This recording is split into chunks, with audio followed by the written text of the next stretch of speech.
Come spend a day with us as we bike along the Han River, enjoy affordable winter activities at Tuksum Hanggang Park, eat at one of the best Korean fried chicken spots, the BHC Chicken, and take a relaxing walk along the Han River. Hello everyone, this is Jazz and I'm with my husband, Jack, at nandito tayo ngayon sa subway sa Konkuk University Line 2. Galing kasi tayo sa ating hotel sa may Dongdaemun. 3 p.m. na nga tayo nakalabas. Kaya dito na tayo nag late lunch dyan sa may kainan dyan sa tinuturo ko dyan sa Naver Map, guys. Sobrang sarap at mura lang. Tapos magta-transfer tayo dito sa Konkuk University Line 7 papunta dito sa Jayang Station.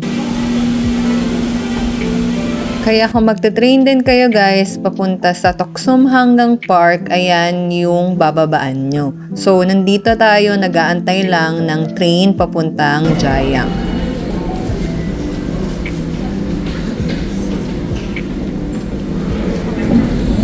Pagbaba sa Jayang, lakad lang tayo pa exit 2.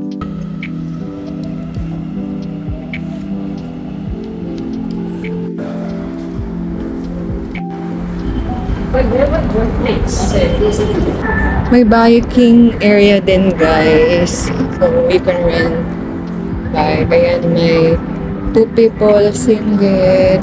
So ayan yung prices. Post yun na lang para makita. Ayun, may nagbabike guys. Yay! Mag-bike tayo di.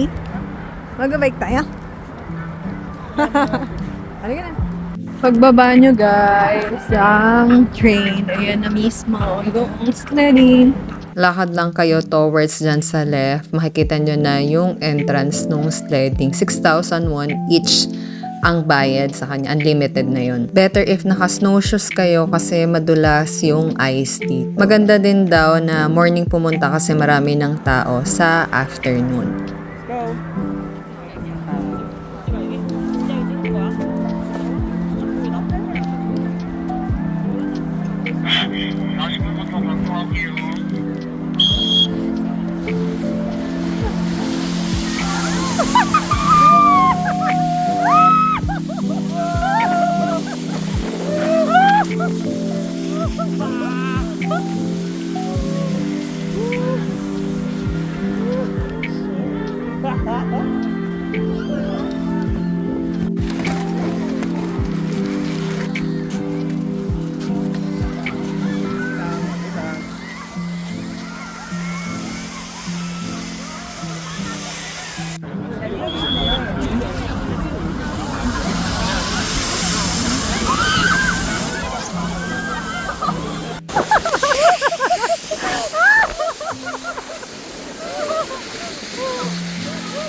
Hindi ko alam kung naka-record. Tapos meron ding ice sledding for kids. So ayan, nag-enjoy sila.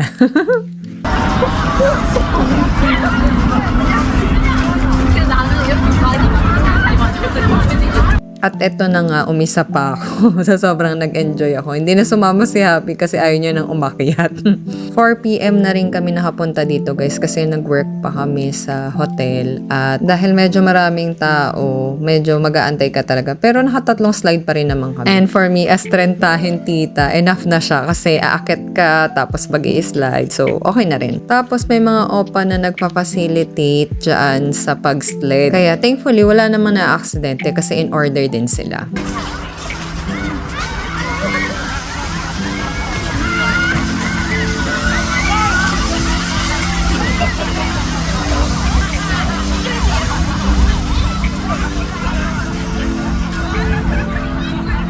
After mag-sled, bubuhatin lang natin yung sinakyan natin tapos ilalagay natin doon sa table.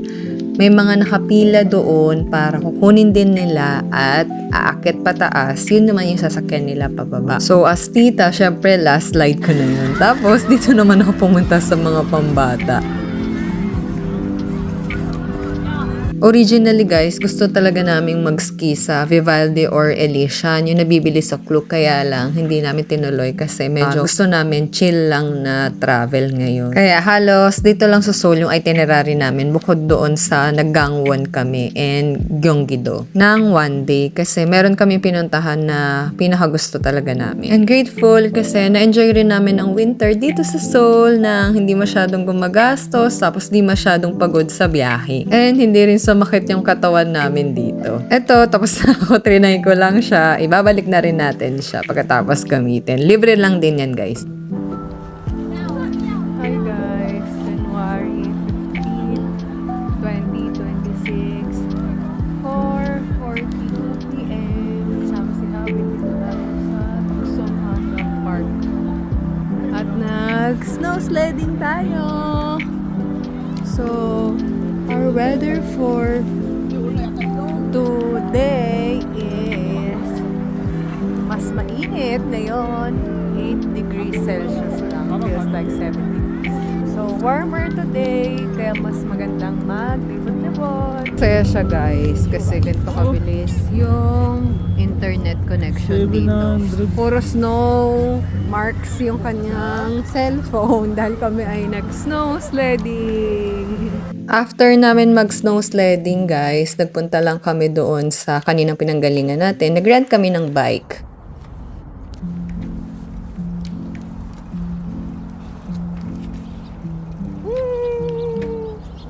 3,300 won each person yung bayad dito sa bike for 1 hour, guys. And at this point, sobrang saya ko talaga at napaiyak pa ako nung moment na yan.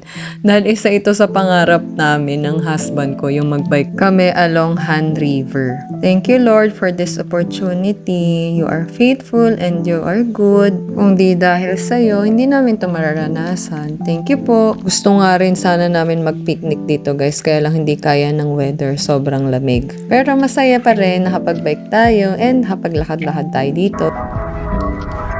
Pumunta lang tayo dito sa nakadak na structure. Meron ditong restaurant, 7-Eleven. Dahil dito tayo magdi-dinner sa BHC Chicken. Cajun fries and Gold King Chicken ang ating in-order. Tas may free cheese balls at saka yung radish banchan. Kain tayo guys. 37,000 won yung ating nagastos dito or nasa 1,600 pesos.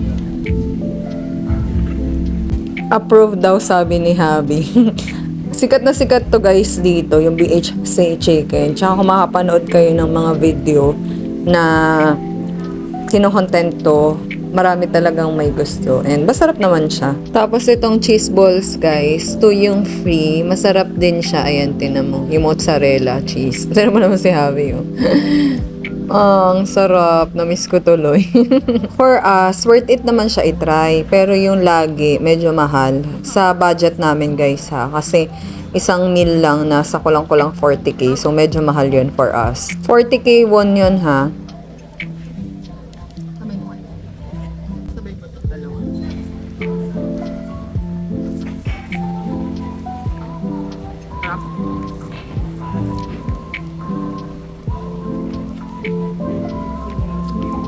Tapos after natin mag-dinner, naglakad-lakad lang kami at in-enjoy namin yung moment and yung weather kahit sobrang lamig nito. Dapat talaga guys, mag-ramen tayo by the Han River, kaya lang sobrang lamig sa labas. Tapos di rin naman pwedeng magpasok ng ramen sa BHC Chicken, kaya doon na lang tayo nag-dinner. Pero guys, if yun ang gusto nyo, meron dyan Nice to See You and 7-Eleven sa Tuksong Hanggang Park. And okay din mag-picnic dyan. Kahit one whole day kayo dito, marami kayong magagawa sa Hanggang Park. Kaya if you're planning to go to South Korea, save this for your reference. Yun lang guys. Thank you sa pagsama sa amin and follow us for more videos like this. God bless!